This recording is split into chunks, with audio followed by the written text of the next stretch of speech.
Улуу ата мекендик согуштун ардагери Оморбек Мурзаканов 1924 жылы 2 январда ошол учурдагы Ош облусунун Базар Коргон районуна караштуу Беш Бадам айылында туулган.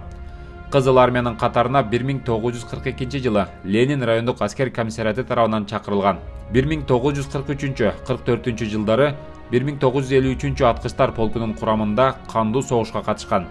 Ошондой эле 1945 жылдын 9 августунан 2 сентябрына чейин Манчжуриядагы стратегиялык чабуул жасоо операцияларында да жигердүү катышкан. Аскердик кызматын 1947 жылы аяктаган. Оморбек Мурзаканов улуу ата мекендик согуштун 2 даражадагы ордени, Японияны жеңгендиги үчүн медали жана башка бир топ төш белгилер менен сыйланган.